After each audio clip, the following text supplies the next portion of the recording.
Салам алейкум, друзья. Одно видео посмотрел в Инстаграме, и в канун Нового года ребята взяли вот карнай, трубу и начали играть на нем. Это в России было, то ли узбек, то ли таджик, но чел, который снимает видео, он говорит на таджикском и говорит то, что наш дом выиграл, но в любом случае я зашел, там прочитал комментарии, там более 1000 комментариев, и многие наши соседи зашли и пишут там, это наше, ну там всякие разборки. И решил просто показать вам все-таки, откуда эта карнай берет свое начало, и кому принадлежит, и все такое, да, исторически, если скажем так.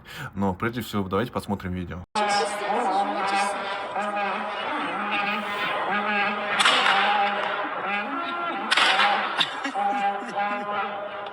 Вот это Новый год! Красота! Йо! Новый год по-таджикски. Дворимо бахват браман. Прям просто красота! Самое драмовое. Так, что мы делаем? Вбиваем карнай в поисковике, ищем его, заходим в Google,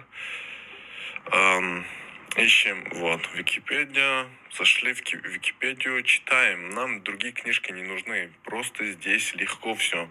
Карнай от персидского буквально большой най, медный духовный музыкальный инструмент, распространенный в странах Средней Азии, Иране и Казахстане. С чем мы согласны? Здесь фотки. Заходим дальше. История. Карнай – один из наиболее почтенных приборов, которые не изменялись со времен Кавуса. Кто такой Кавус? Кейкавус от Авеста, это книга такая персидская старая. Кейкавус, мифический царь древнего Ирана, играет по отношению к иранским витязям ту же роль всякую туда-сюда. Ладно, он нам не интересен. Заходим и читаем дальше. Возраст этого прибора, карная, 3000 лет. Фирдауси же, опять же, Фирдауси, кто он такой? Фирдауси перс.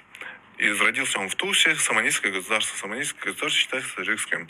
То есть поэт классической персидской литературы, автор эпической поэмы Шахнамы.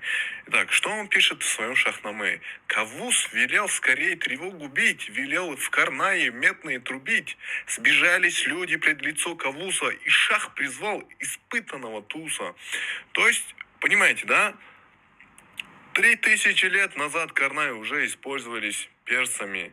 И вот, он буквально от персидского. Ребят, эта справка была для вас. Прежде чем что-то говорить, что-то сказать, просто возьмите, простите и потом говорите.